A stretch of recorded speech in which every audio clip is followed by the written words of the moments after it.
Hey everybody, my name is Fraser and I'm going to walk you through some of the new features found in the Subscription Advantage packs for Maya and Mudbox, and we'll take a look at the new node editor inside of Maya. I'll also walk through a couple of the smaller features found inside of Mudbox and Maya that you may have missed over the last couple of versions. And so with that, we'll go ahead and get started. We're going to start off in Maya, and right now we're looking at Viewport 2 version of our character. And we're going to take a look at the shield that you see here first. This is a piece of geometry that we're going to use to illustrate the new workflow between Maya and Mudbox, or actually some information that translates over to Mudbox now that we retain that we didn't before. If I hit the 3 key, you can see that I've got creasing turned on the edges of the wood parts of the shield. You can see that the little rivets do not have creasing, so they get rounded. And this is something that I want to maintain inside of Mudbox. So if I right mouse button click, or rather bring up the hotbox by holding down the space bar, I can send this over to Mudbox as a new scene.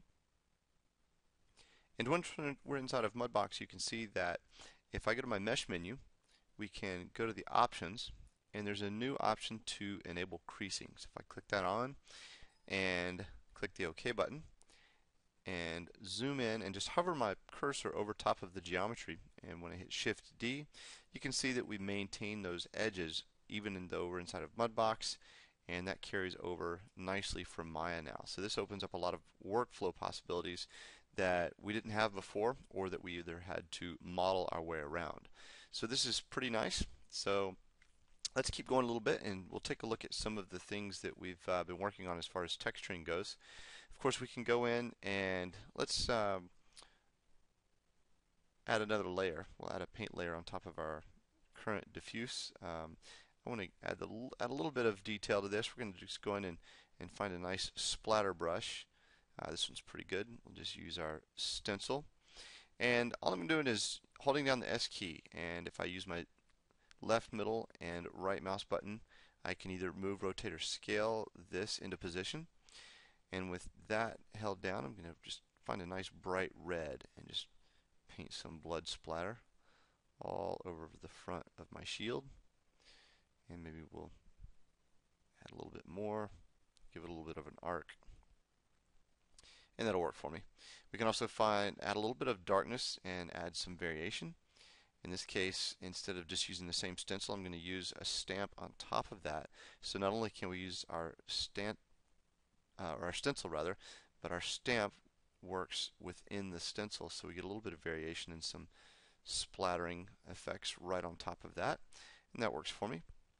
So from here, one of the things that we've added recently is the ability to work with adjustment layers or adjustment colors within a layer. So in this case, if I wanted to maybe darken this up a little bit, I could go in and change the value using my adjust color controls. I can also go in and change the color curves that go into making up an individual channel or all of the channels. So if we want to change the brighter or darkest area, it's pretty easy to change the curve. We've also got an exploded view. And of course, we can go in and add extra points directly in the viewport. So it's really easy to control the colors that go into the paint layers that you have.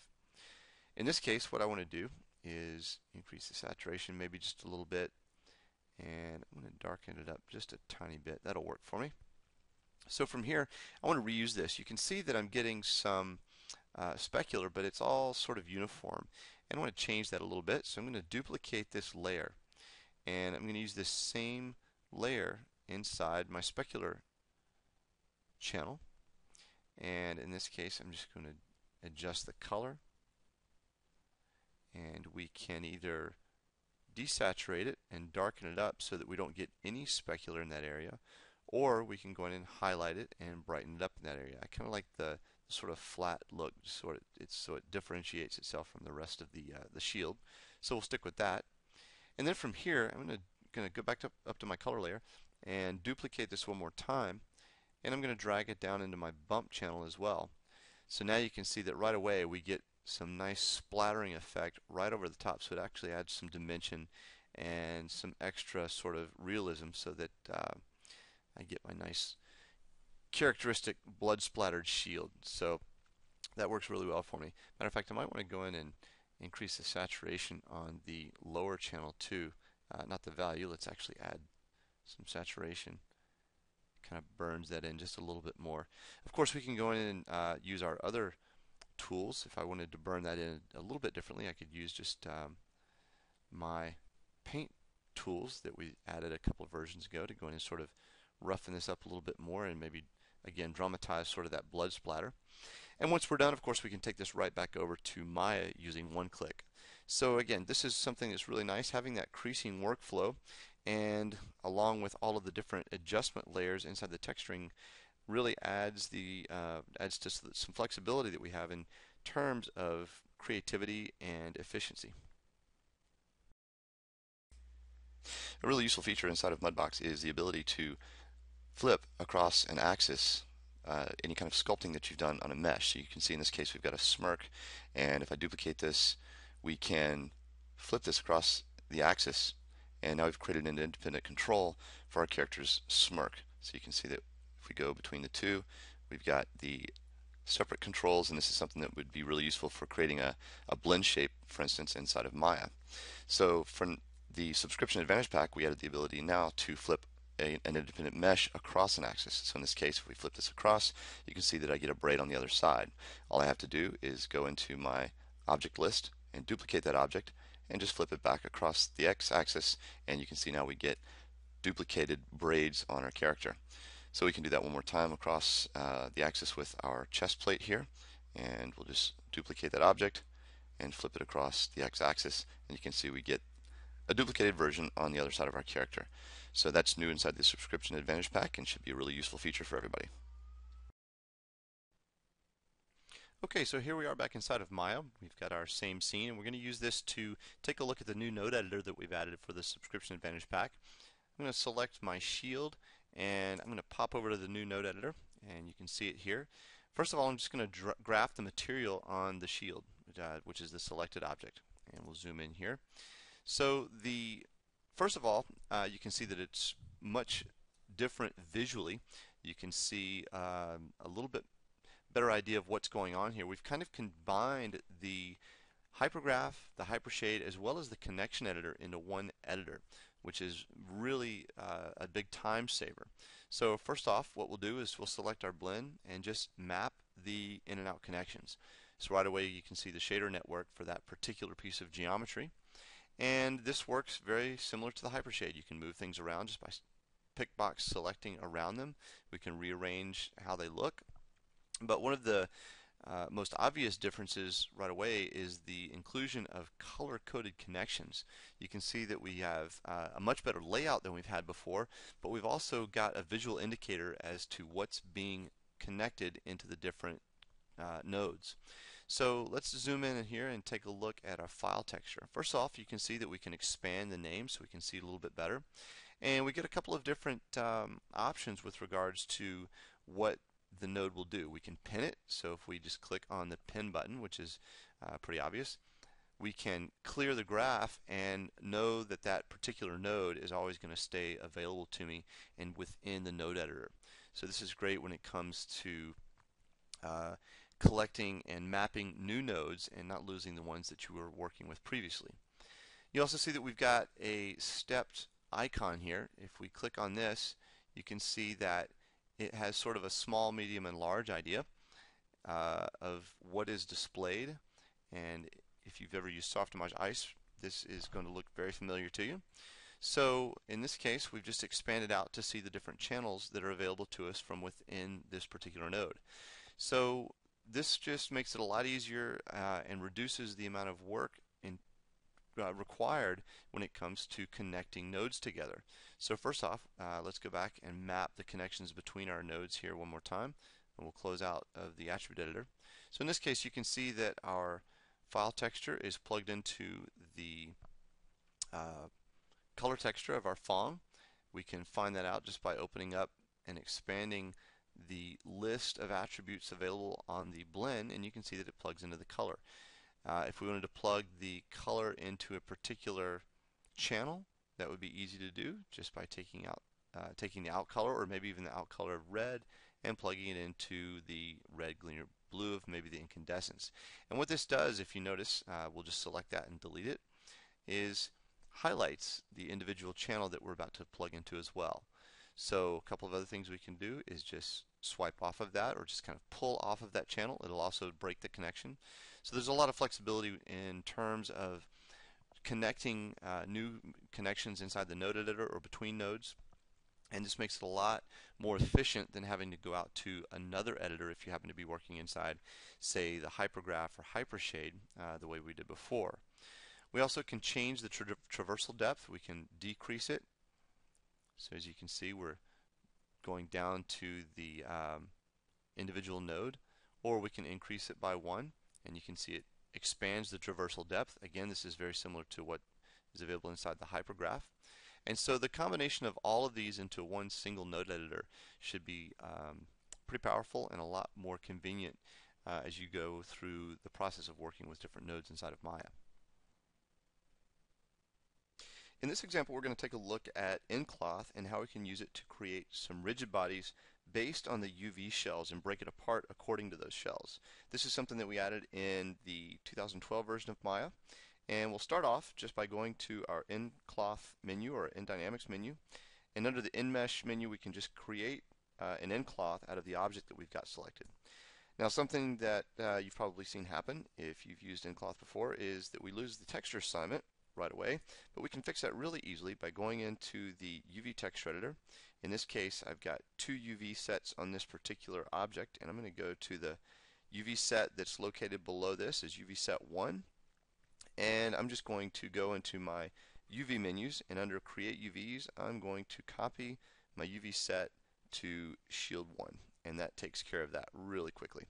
So in the attribute editors, I'm just going to use my tabs menu to drop this right into the interface, and I can go down to the collisions, and under the dynamic properties, you'll see that there's a flag here called Use Polygon Shells. Now, if you noticed when we were in the UV Texture Editor, you can see all of these shells are broken up into bits and pieces. So I've got the back pieces of wood that are sort of act as the back brace for the shield. I've got the back faces of the shield as well as the front. So this will all break up quite nicely when something comes in contact with it. So a couple of things that we need to do is turn that on. I'll increase the rigidity to a value of 1. And then under the nucleus node, I'm going to go in and change my use ground plane to be on. So now all I have to do is hit play and see what happens.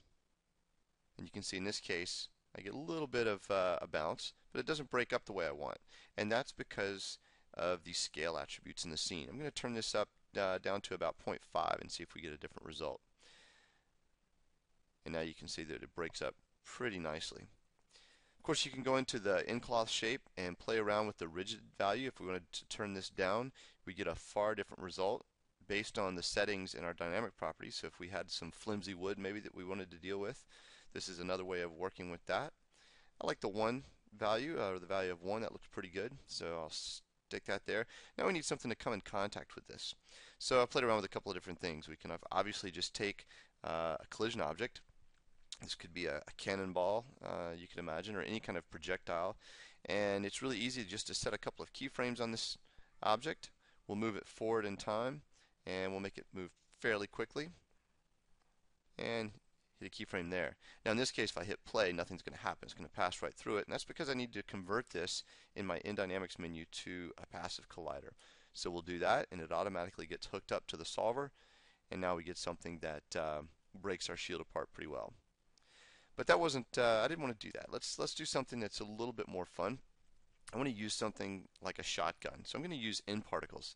And since all of this, all of the dynamics that we're looking at is based on nucleus, any object that we create using that uses nucleus can be tied to the same engine. So they'll automatically collide if collisions have been turned on. So I'm going to create an emitter. I'll move this up into the front of the shield. And I'm going to go into the default quality rendering because we're not quite ready to support some of the dynamics features in Viewport 2.0, and I'll go into my attribute editor. So first off, I'm going to change this to a directional emitter. I'm going to hit my T key to maybe increase the rate a little bit, and I'm just going to use the manipulators that are part of the T key to change the direction of my particles. And if I hit play now, you can see that they are spilling out, but they're not really overcoming gravity. So I'm going to go down to the speed attributes and crank that up to something like 25. And now we should get a nice stream of particles. Let's even bump that up higher so we really get a strong blast. So you can see right away they're already colliding with the particles. Now, right now this isn't very much, that doesn't look a whole lot like a shotgun blast. So I'm going to go into my particle shape first of all, and we'll change the shading under the color tab, and we'll turn this to something a little more like a cannonball color or a shotgun pellet color. Now, one of the cool things we can do inside the nucleus node or the in-particle shape node is randomize things like the size. We can go in and change the scale of this according to different things like age in this case, or just a randomized ID. And of course we can also go into the shading, and under that same section, if we wanted to vary this color just a little bit, let's don't use the incandescence, let's change the color. If we wanted maybe a darker color or a mix of colors, we could randomize that ID, or have it pay attention to things like particle ID or anything else and tie the two together. So in this case now we've got random size and color. But my particles just sort of keep streaming out, and I don't really want that to happen. So there's a way of controlling this. This is kind of fun. And that is to use the emission rate or the emission attribute. So if I go in and change this to a value of about 300, let's try, we can get this to fire and immediately stop. So it'll never go past a value of 300. But if I wanted to fire more than once, it's a lot easier than setting keyframes if I go into the lifespan and set this to a constant range. Let's maybe randomize it a little bit. We'll set it to a value of maybe 1.5 and see if that works. So now we'll get something that's a little more repetitive in nature. Maybe we'll shorten the lifespan a little bit more. This would be great for a sprinkler system. It would be good for, it's not living quite long enough. Let's turn it up a little bit. And obviously in this case for shotgun blasts it works really well. Let's turn up do one last thing. We'll turn up the speed just a little bit more because I want this to really burst into this.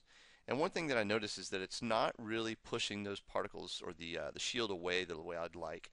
So one more thing that I can do is go up to the dynamic properties of the particle system, and I'll turn the mass up. So in this case we're only dealing with a mass of 1. I'm going to turn this up to really high, like 25, and you'll see that we get a much larger blast. And of course one last thing we could do is maybe change the spread. We'll make this a sawed-off shotgun, and we get a much different result. So that's some really easy things that you can do with nucleus and in particles, as well as some of the new capabilities of in cloth.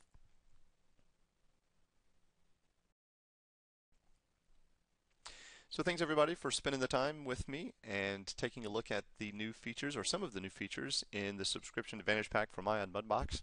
Hope you get a chance to check out some of the other SIGGRAPH 2011 videos that we've got on the area, and look forward to seeing you next time. Thanks a lot.